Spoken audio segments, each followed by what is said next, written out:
Good afternoon, everyone.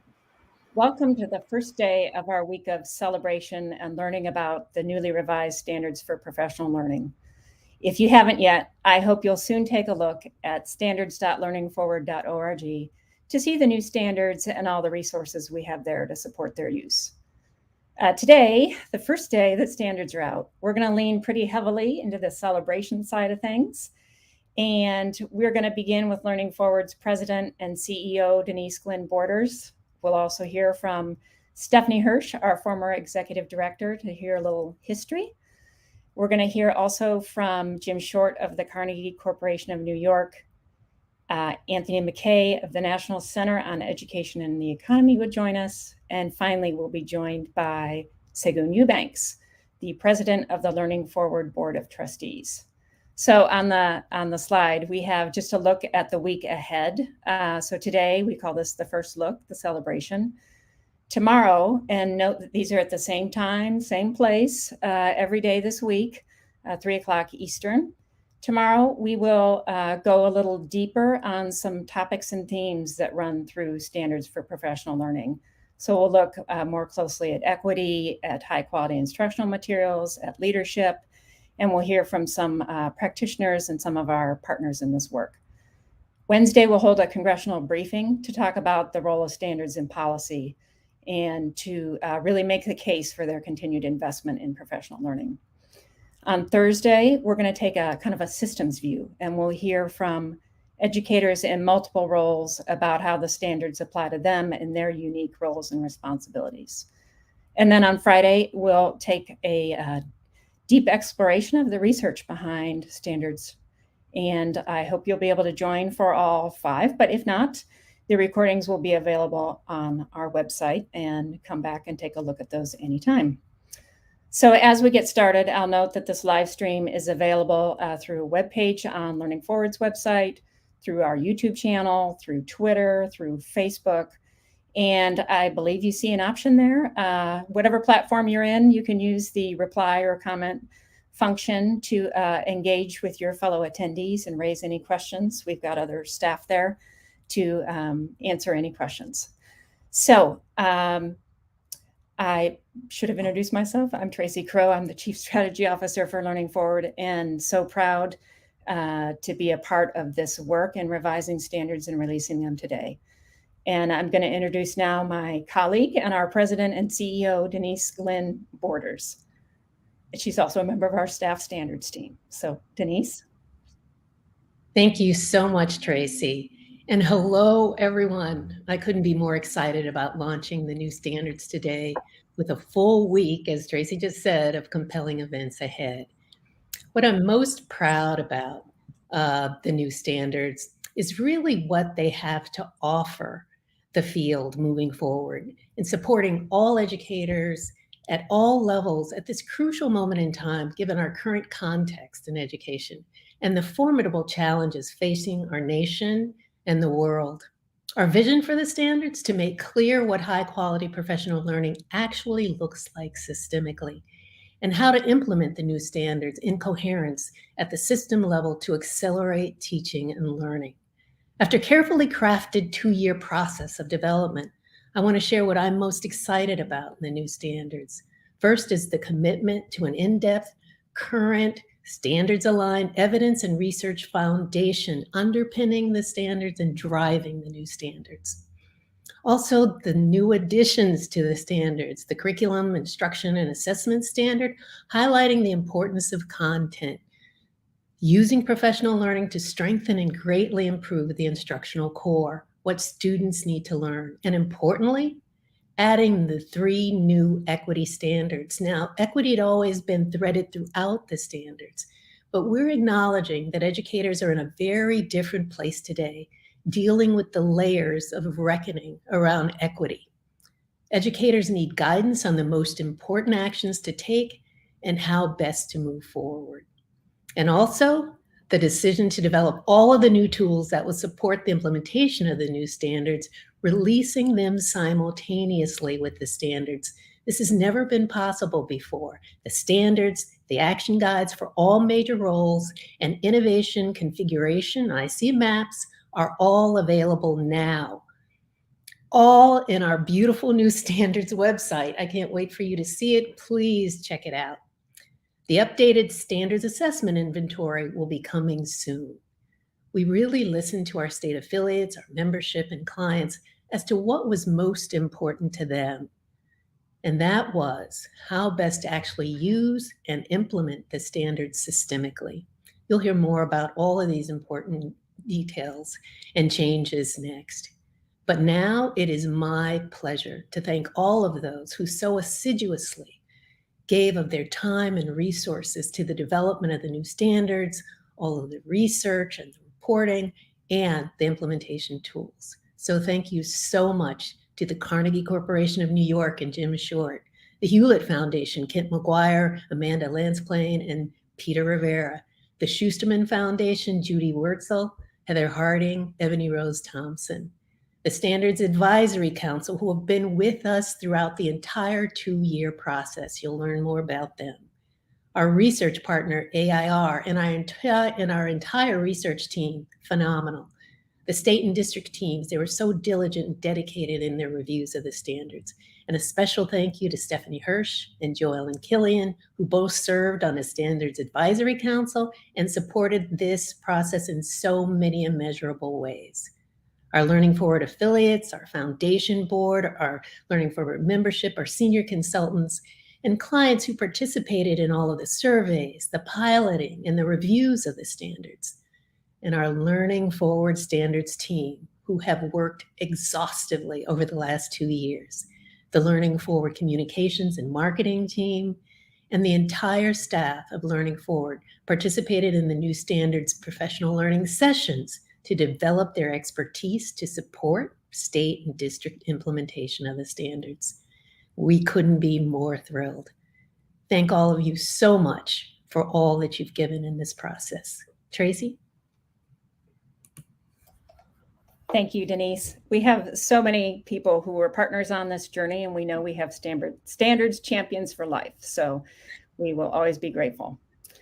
All right, now we have a short video, and maybe you've seen it already. We've got this on our homepage. Let's take a quick look for our first introduction to standards. Let's take a peek. When it comes to creating the best possible schooling experiences for our students, we know that professional learning for educators is an essential lever, empowering all educators so that every student benefits. With that singular purpose in mind, Learning Forward developed the Standards for Professional Learning so that educators around the world have the latest knowledge and insights for designing, implementing, and sustaining high-quality professional learning. The standards generate a learning system in which high-quality professional learning leads to positive changes in educator knowledge, skills, and dispositions, which lead to improvements in educator practice, which in turn lead to accelerated student results. The standards are organized into a framework with 3 parts: content, processes, and conditions for professional learning. Standards within the rigorous content for each learner frame describe the essential content of adult learning that leads to improved student outcomes. Standards within the transformational processes frame describe process elements of learning, explaining how educators learn in ways that sustain significant changes in their knowledge, skills, practices, and mindsets. Standards within the conditions for success frame describe aspects of the context, structures, and cultures that undergird high-quality professional learning. Equity of opportunity and access to powerful learning for each educator and student is a driving force throughout the standards. When implemented, these standards lead to high-quality leading, teaching, and continuous improvement in schools. The kind of support educators experience in continuous learning environments contributes to greater educator satisfaction, retention, and efficacy. Since developing the first set of standards in 1994, Learning Forward has led their evolution with the help of hundreds of educators, leading organizations, foundations, and thought leaders in the education field.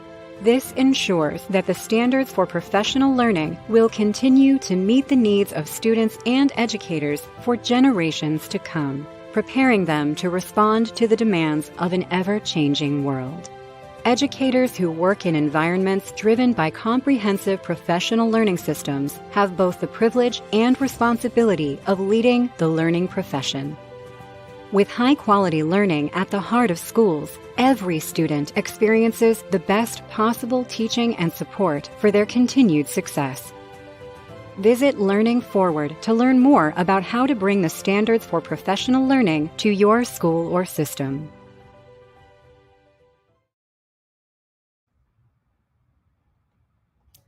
All right. So we hope that will be useful for introducing standards to your colleagues. Share that video widely. And the video mentioned Learning Forward's long history with standards. And so now I'm going to invite Stephanie Hirsch to give us a bit more of a history lesson. Stephanie is our former executive director and a former history teacher. So I think it's appropriate to talk about this today. Thanks, Stephanie. Thank you, Tracy. I want to begin by congratulating Learning Forward and everyone who made these standards possible today. I'm honored to contribute, and I was going to make the point about having been a former history teacher, so thank you, Tracy, for that, because I was excited to be the historian. Today, we have the opportunity to celebrate that the standards have endured over 4 decades. And as part of that history lesson, I thought I might share that the first set of standards actually came as the result of a challenge to Dennis Sparks, the then executive director of the National Staff Development Council. Hayes Mizell, a program officer at the Edna McConnell Clark Foundation in New York City, challenged Dennis to make the organization's stance more formal by codifying a set of staff development standards for the middle grades. And those standards, as you saw, were released in 1994. There were actually 2 other standards released shortly thereafter. We partnered with NAESP and NASSP to codify standards for all the other remaining grade levels. And so we had standards in 94 and 95. I don't think we ever actually set out to update standards almost every decade, but that's the way the process has evolved. So you saw in the picture that the next set of standards were released in 2001, and these standards were named professional development, signaling a subtle shift of attention to the impact on educators. This didn't come easy because for decades before, professional development had been promoted as enrichment for teachers rather than anything that was essential to their performance. In fact, it was a benefit of employment rather than a requirement. However, during the accountability era of NCLB, PD was challenged to demonstrate its ROI, and the standards elevated the importance of evaluation and impact on educator practice and ultimately student learning. In 2011, Learning Forward released the next set of standards, professional learning standards, in response to shifts in the education landscape toward college and career standards for all students. 3 key questions drove countless conversations during the development and publication of these standards. What are students expected to know and be able to do? What are the implications of this for adults working with students? And then what's the role of professional learning ensuring that adults acquire these new essential knowledge, skills, and mindsets? In addition to a data standard that emphasized evaluation, an outcome standard was added in 2011, as well as an implementation standard that demonstrated a recognition of the need for ongoing support to sustain learning over time. And now today, 2022, you're being introduced to a new set of standards, influenced in many ways by the important issues that educators grapple with today: equity, curriculum, and leadership, all absolutely fundamental to the success of schools, educators, and students. You know, this body of work has endured because of the talented people who understood the value of the standards and how language mattered in their translation for all educators and the general public. And I'm honored today as part of this celebration to recognize some of these people, starting with Dennis Sparks, the former executive director and ghost writer for the first set of standards, and Joellen Killian, facilitator extraordinaire and ghostwriter for editions 2 and 3. And Tracy Crow and Elizabeth Foster are ghostwriters for this forthcoming edition.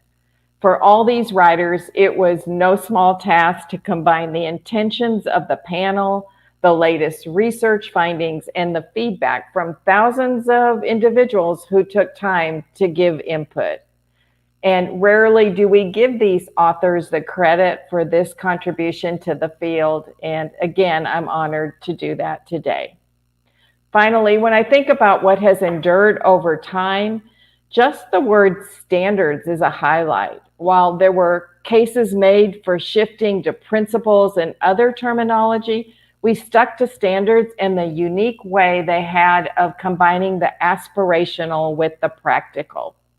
There was always a focus on tools and resources to support implementation, and how exciting it is today to have all of those available to you at this moment. That was something that sometimes took us years to complete after the release of the standards. And while standards have the association name in them, they were always developed in collaboration with leading professional association representatives and content and research experts. The intention of the association was never to go this alone. Another thing that I'm very proud of is that the work of implementing standards was always viewed as field-based work. We did it in partnership with our state and provincial affiliates in our local school systems. And while there was one weak moment when we thought about asking for a federal mandate, we were reminded then of the success we had in state and local adoptions and adaptations, and that any federal mandate would just ruin that effort. However, this did not dilute our great satisfaction when the key ideas of the standards were represented in the federal definition of professional development introduced in ESEA. One concept that has endured through every edition is the focus on the process of professional learning, represented in standards called learning designs, follow-up, implementation. And yet, there has always been a recognition that simply emphasizing process wouldn't result in the learning that educators deserved. While not always as explicit as perhaps we could have made it, the concepts of equity, evidence-based or research-driven, system and individual change management, content, and continuous improvement and impact were always core to the purpose of the standards. As I began my remarks, I want to return to the notion that each set of standards seemed to reflect the time and priorities in which they were developed, with the recognition that without effective professional learning, our big goals for our education systems for individual educators and students would not happen. As a result, I will always and continue to be optimistic about the endurance of the standards and hopeful for the impact of these new standards. As I shared many times throughout my career, I believe our teachers work as hard as they can every day, giving all they have to offer to their students. And that the only thing that closes the learning gap is when teachers themselves gain the knowledge and skills that are essential to helping their students be even more successful. And the only way to make that happen is through professional learning. I challenge you to find something else. Thank you, Stephanie. So appreciate the through line as we look at the arc of history of standards and the ways we've conceptualized and supported high quality professional learning over the years. Okay, so we're going to hear from Jim Short, who is our program officer at the Carnegie Corporation of New York. And Jim is not only our program officer and philanthropic partner, but just a fantastic thought partner as we think about how is it that we craft standards and tools to really have an impact. So Jim, thanks for being here. Thanks, Tracy. And I'm happy to share that I've been a member of Learning Forward for over 20 years. And when we learned about the opportunity to help with we learned about the opportunity, it came up that Learning Forward wanted to revise the standards for professional learning. Carnegie Corporation was very happy to support this work over the last couple of years. We think standards are critical to help inform improvements and spur innovation in education. And one way to do that is by focusing on the instructional core. And so standards for professional learning can help us improve the instructional core. We think about it. The instructional core is made up of three key components. One is the content standards and assessments in the different disciplines. And then the second is the knowledge and skills and mindsets of teachers, improving the ability to teach, which is core in professional learning. And then the third is how we engage students in active learning and the role that high quality instructional materials can play in supporting teachers to engage students in active learning. But we can only accomplish this when all three of these come together and help inform how we improve student learning outcomes at scale. And so standards, professional learning standards, can provide guidance on the specifics of how do we improve the instructional core. So what's new and different about these revised standards for professional learning? We've gone from 7 standards to 11, and several of them are still there with some adjustments. A few have been significantly reframed. And then there's also some new ones, primarily with a focus on equity, which has already been mentioned. But I wanted to say just a few more words about why I think this is so important in professional learning. The equity practices in professional learning really help us focus on how to improve instruction for all students and think about the kinds of differentiation in instruction and understanding students' cultural and linguistic backgrounds. The equity drivers in professional learning really help us think about how are we surfacing teachers' beliefs, their potential biases, and opportunities for teachers to collaborate with each other and learn from each other diverse perspectives. And then third, the equity foundations in professional learning have implications about who has access to learning and how do we support a culture of support for all staff in professional learning. But what I'm the most excited about is the focus on the role of curriculum and assessment and instruction, the role that professional learning can have in helping teachers teach their content. And part of this is through the role that high quality instruction materials play and are supported with curriculum-based professional learning, which is a specific kind of professional learning to support curriculum implementation. But curriculum-based professional learning requires a shift in practice that includes both what we do in professional learning as well as how we do professional learning. So some of these shifts are we need to move from just learning about new curriculum and instructional materials to actually figuring out how to use them. And professional learning standards can help with that. We need to go from disconnected learning to deep dives in how high quality instructional materials work. And this is a shift for teachers so that professional learning isn't just focused on their content or curriculum development, but really understanding and the underlying structures and internal logic in high quality instructional materials.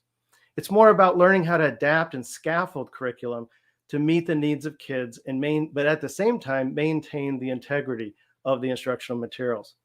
And finally, some shifts in how professional learning is designed and implemented.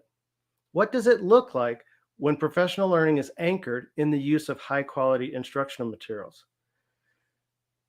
Standards, the professional learning standards can help with that, such as the learning designs standard can help us think about what does curriculum-based professional learning look like. In implementation standard, it can help us think about the change management process during curriculum implementation. There's also opportunities for teachers to collaborate more with each other when they're working with the same curriculum with the same grade level of students and assessments. It also helps us prioritize our resources as well as think more critically about the role leadership plays in schools and systems to support curriculum implementation. I want to wrap up by saying, congratulating Learning Forward on completing the revised standards for professional learning. These standards and the associated tools and resources that Learning Forward has developed are critically important for continued investments in high quality professional learning in schools and systems around the country. We look forward to seeing the impact these new standards will have on professional learning, and particularly how they will help improve the instructional core for teachers and students. Thank you. Thank you, Jim, and really appreciate that exploration of the instructional core. You know, that was a key element driving this revision and a lot of the new information you see there. So thanks for joining us. Okay, I think we have Anthony with us, Anthony McKay from the National Center on Education and the Economy. And thanks for being here. You're going to give us a little bit of a global perspective on the value and importance of standards. Thank you, Tracy. Can you hear me? We can hear you. Oh, hallelujah. I'm not in the US. I'm in a remote part of Australia, and I've just hopped in my car and driven to a more elevated space to try and get some connection. So am I coming through to you reasonably clearly? Very good. Yes, you are. Oh, fantastic. Okay. Well, look, it's great to be with you. And I just love the fact that we as a profession can always tackle the unpredictable. So let me try and do this from a less than convenient place. But I hope the message will come through in the same way. I'll try and make 4 brief points. The preamble to the 4 points is that this is a remarkable set of professional learning standards, and it's completely world class. My first point is that much, I think, as both Denise and Stephanie have made clear, and in your opening comments, Tracy, we are a standards-based profession, and the language is absolutely correct. We want to continually develop our expertise. And often in a global setting, people talk about standards as those related to professional knowledge, those related to professional practice, and those related to professional engagement.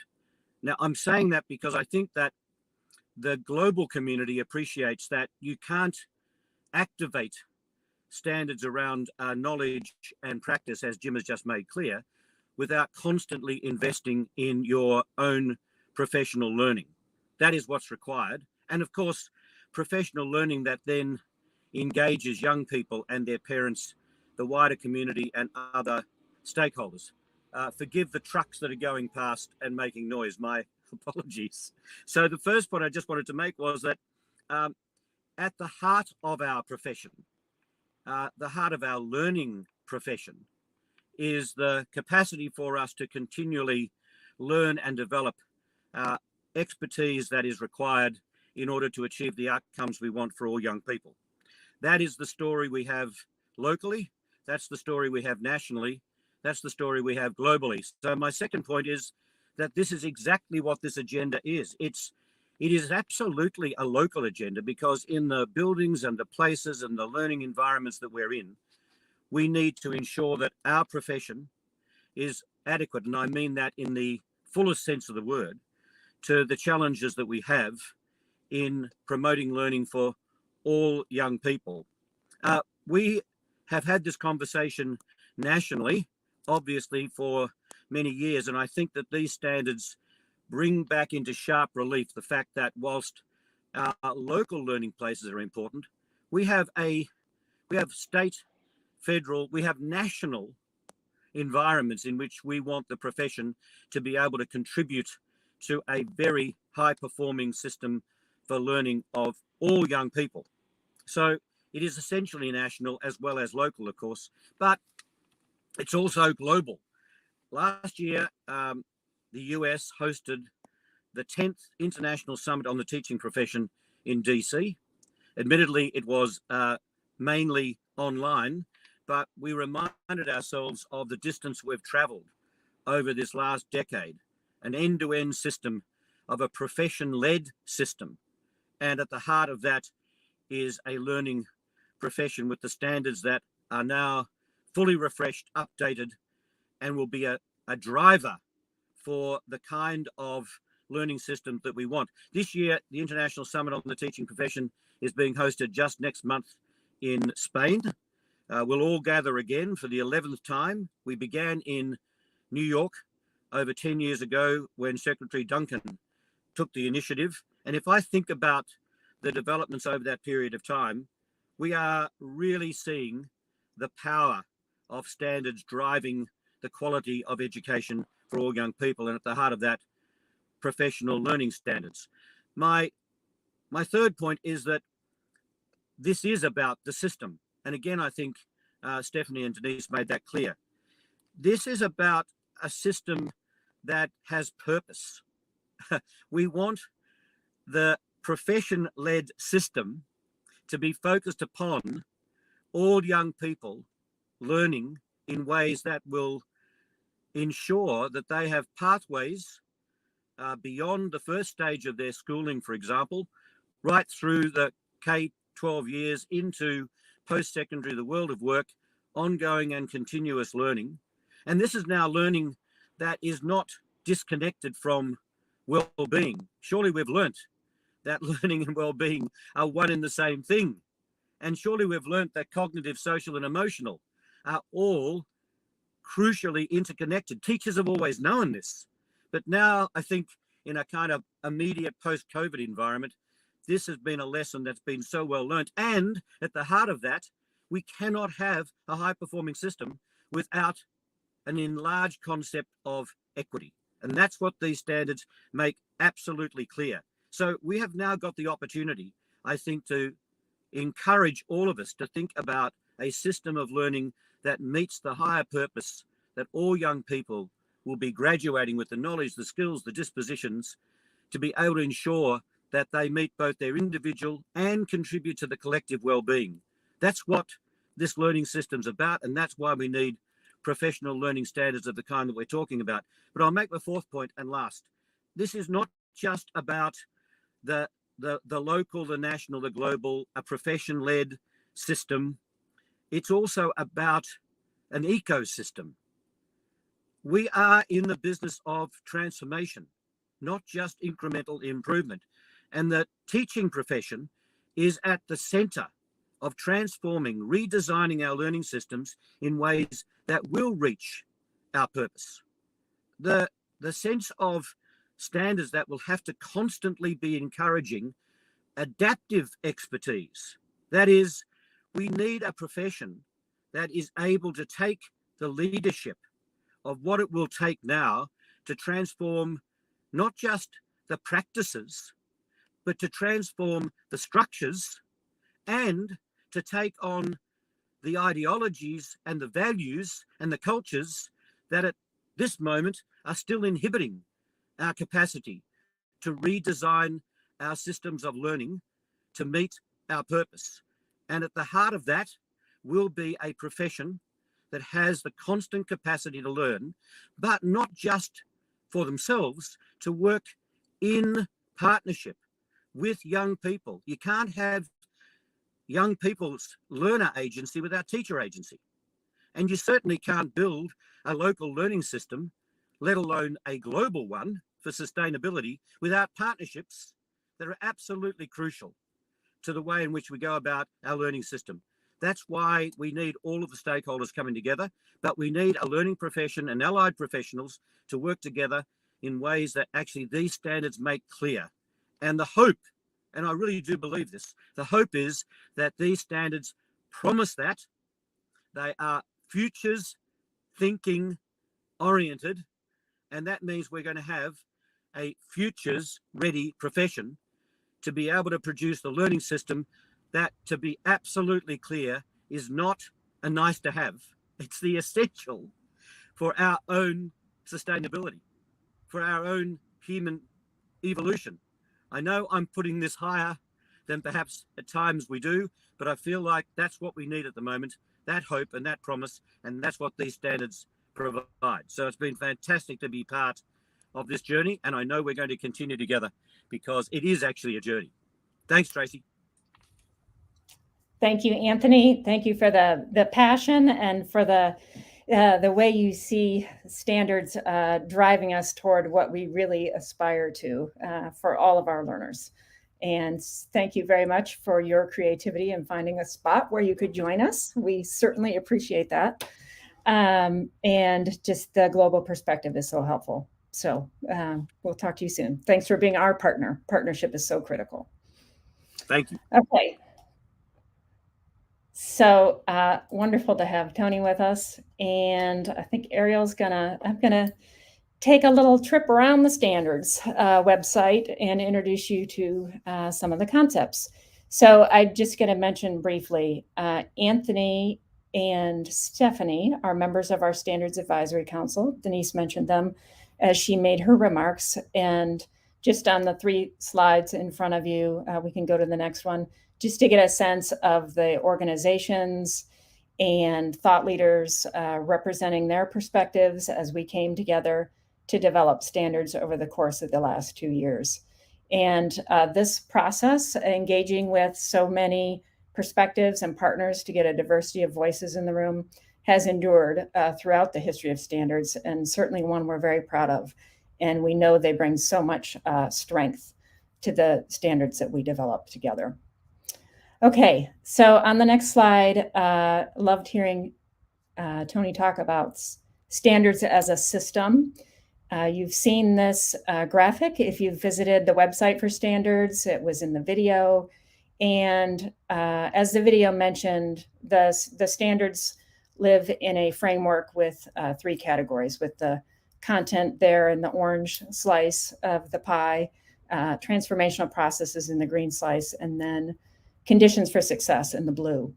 And I just want to mention why we put this in a circle. When we talk about a system, it's so critical that all of the standards are integrated when we think about the comprehensive web of complex processes that it takes to create a high quality, high impact professional learning system.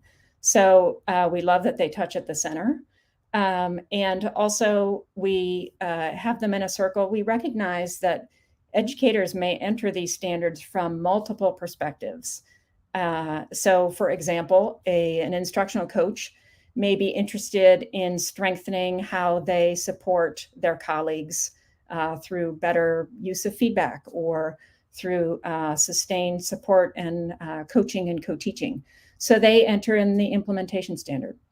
Perhaps we have a curriculum leader and they're launching a new math curriculum, and they come through the curriculum assessment and instruction standard. Perhaps we have a chief equity officer in a district concerned about the allocation of resources for professional learning. So they may come through the resources standard. And so we just recognize that folks come with different problems, different perspectives, different needs. And we love that the circle invites that sort of entry point. But ultimately, we encourage folks to explore the whole pie and understand how they're working together is so critical. Okay, so on the next slide, I'm going to touch just briefly on a couple of foundations for standards. You can read these in full on our website. If you look under the Essential Readings tab, there's a Foundations category, and you can read much more detail about these. And it's also covered in the introduction to the book, which you can order today. There's a link on the homepage. So just one that I'm going to talk about on this slide: high quality professional learning improves educator practice and student results. It would seem that this linkage would go without saying, but that is the reason that we are here. And so when we think about our professional learning and look at the impact it has, if we don't see the impact that we intended, then we need to take a look at what needs to be done differently. How do our planning and support structures need to shift? And keeping that link between educator learning and student learning always at the top of mind, which, by the way, is why we have that essential content for learning at the top of our standards pie. On the next slide, I'll also talk about we see high quality curriculum and instructional materials as a critical priority, and Jim talked about that. That is certainly a key foundation in this revision. I'll also talk for just a minute about educators lead learning for self and others. And I appreciate Anthony talking about the importance of teacher agency and all professionals as engaged learners in this process. And you'll see that thread throughout Standards for Professional Learning. They take responsibility for their own learning. They take responsibility for the collective growth with their colleagues as they consider what their students most need. And that final foundation is about research. Research informs revised standards. And so I'm going to give you just a little bit of a overview on the research. And I'm going to mention that on Friday, you can hear much more about this. We will dedicate our time on Friday to exploring the research, and you can join Elizabeth Foster and our research partners, members of our Standards Advisory Council. So the standards are certainly grounded in the latest research. And, you know, the field has changed. Evidence from educators, expertise has certainly evolved. We hear from our members and our stakeholders over time about what they need and what they value in current standards. And we look at the research that's available, and all of that goes into informing how we approach a revision.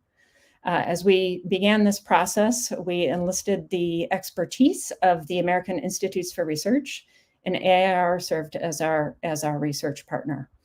And they conducted for us both a literature review and a meta-analysis to support this revision. So on the next slide, Ariel, I'll just mention that they examined concepts both in the 2011 standards as well as emerging topics that we knew would be important in the 2022 standards, topics like high quality curriculum, equity, SEL, technology. And the meta-analysis gave us really encouraging information. They looked at 48 studies that examined the impacts of 52 teacher professional learning programs. And all those studies considered program impacts on observational measures of teaching. And 34 of the studies also explored impacts on student achievement. And the goal of this study was to have an empirical study of the evidence of alignment of standards to see how our concepts are associated with outcomes for teachers and students. And you see the quote there on the screen. That is certainly very encouraging. And while we know that meta-analyses have limitations, we're certainly committed to more research, but we're so pleased that overall the study found positive average effects on instruction for most of the 2022 standards. So come and ask questions about this, learn about it more in depth on Friday. So on the next slide, okay, so here's a snapshot of our website. And there's so much you can find there. I hope you'll take the opportunity to explore that a little bit. The pie that shows up on the homepage is also a navigation tool. You can click any one of the standards and go in there and learn about that standard. So I want to go to the next slide and just talk for a minute about what is common across the 11 standards. And this very much echoes what we had in the 2011 standards. We have a common STEM, meaning that every standards statement starts out with the same STEM. And that is professional learning results in equitable and excellent outcomes when educators. And so that stresses our critical foundations about educators being actively engaged in their professional learning, about the importance of tying student and educator learning together, and the importance of equity as well. Also in each standard, there are 3 components, just as in 2011, and there's a narrative for each of those. If you're exploring the web version of standards, you'll see there's a box on every one of them that has explicit links to other standards. As we've said quite a few times, they all link to each other. It's a system. And those boxes will help make explicit links between why and how is one related to the other, and how do you start to think about the way the web needs to be integrated to fully realize standards outcomes. And we also have for each selection of resources, and that's not a comprehensive list, but just a selected few. Okay, so Jim mentioned that we have 3 new equity standards, and we sort of anticipated coming into this process that we would certainly want to add equity as a standard, and certainly also understood why in 2011 there was not. And that's because equity absolutely cannot be separated from anything else that happens in professional learning. And it's threaded through all of them. And we still believe that to be true. As we brought back the framework of content, process, and conditions, that gave us an opportunity that we had not earlier anticipated to bring in 3 equity standards. And this, just as we think about the structures, the processes, the content for learning, we felt it was so important to emphasize this with specificity. So Ariel, on the next slide, and I appreciate so much that Jim gave an introduction on this. Practices really looks at the content for educator learning and how that supports educators in building their capacity to understand the assets and needs of every student they serve. On the next slide, in equity drivers, we hold the same aspirations for educator learning that we do for student learning, that every educator learner has an opportunity for and access to high quality learning. And so how do we take a look at our processes and make sure that that's true in our various contexts? And how do we encourage collaboration amongst a diversity of voices? And how do we bring every voice in the room? In the Equity Foundation Standard, that's where we look at the system and the structures, the culture, the expectations that are in place to ensure that what we build into our STEM, that professional learning really does lead to those equitable and excellent outcomes, to make sure that that promise holds true. So on the next slide, the Curriculum Assessment and Instruction Standard, one thing I'll point out here is, you know, not only do educators need to learn how to fully understand and skillfully use the high quality curriculum and instructional materials they have, they also need to understand, and I'm thinking here of folks who are in the position of prioritizing their purchase, their adoption, understanding the rationale for why high quality curriculum and instructional materials are so important. So that's part of building capacity around that as well. We have to think about leadership at the system and school level on that point. And finally, on the professional expertise standard, you'll see echoes of the outcome standard here. This is where we link to other professional standards. So, for example, an educator in any given role has responsibility for understanding the knowledge and skills required to fulfill their responsibilities given their position. So, for example, a principal, we hope, becomes very familiar with the standards for professional learning. At the same time, they build their knowledge and their expertise when they look at the leadership standards. Or the math curriculum coordinator certainly needs to have expertise around college and career ready standards in mathematics. So those are our new standards. We did go from 7 to 11. And now we'll take a quick look at some of the supporting tools. There are several. And on the next slide, I'm going to point out we have 7 action guides, role-based action guides. There's all 7. So for 7 roles, we have an 8-page PDF. These are free. Please share them. Please use them. Please take them to your team meetings.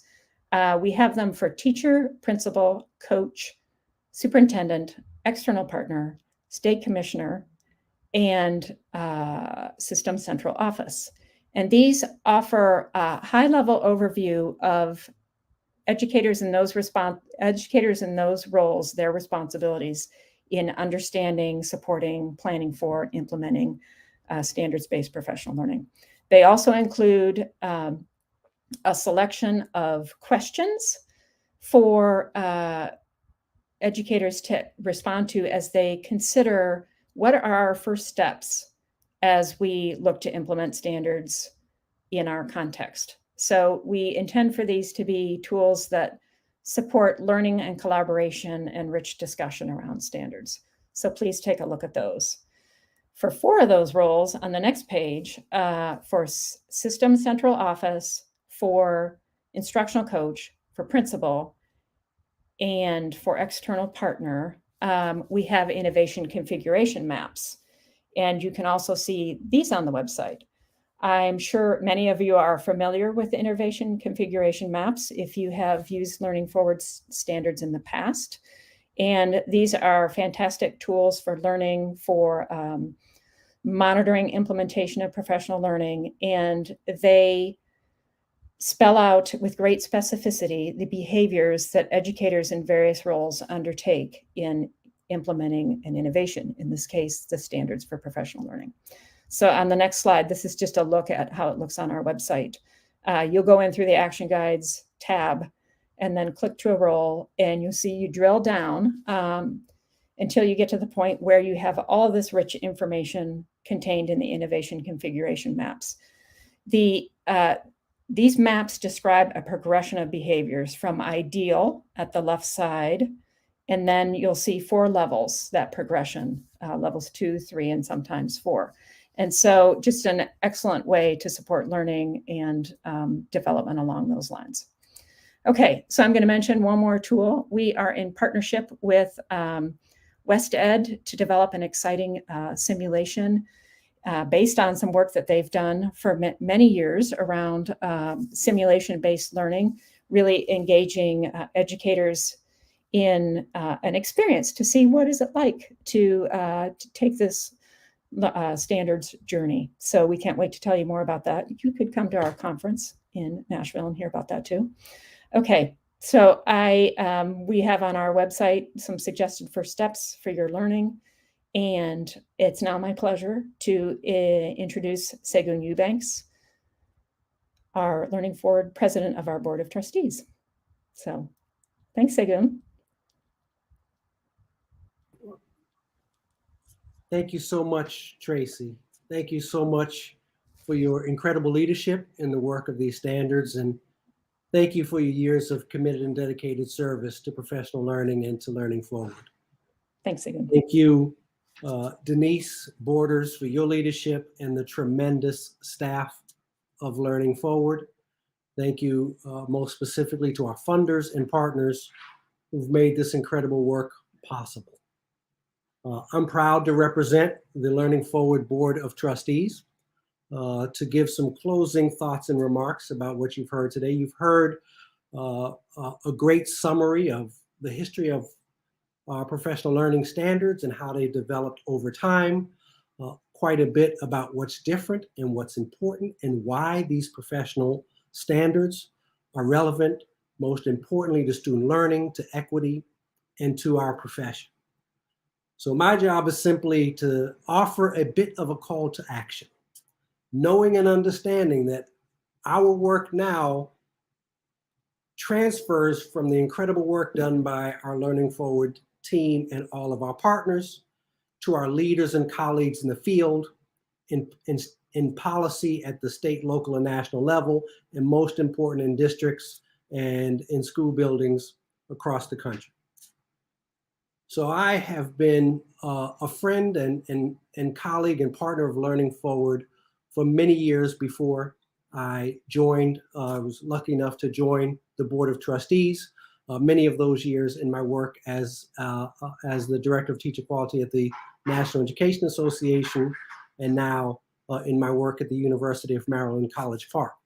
I've long been a fan of the work of Learning Forward and an advocate for the high quality professional learning standards that have been developed. But I will tell a quick story about the first time that I had the absolute pleasure to meet the incoming CEO of Learning Forward, Denise Borders. We had a wonderful lunch at a great downtown DC restaurant and talked a lot about our vision for the profession and for professional learning. And it was a great conversation. But I will admit at the time when we started to talk about professional learning standards that I came across as a skeptic. And in many ways I was. I talked to Dr. Borders at that time about how hard we at the National Education Association and partner with Learning Forward had worked to embed professional learning standards at the state policy level and to promote their use.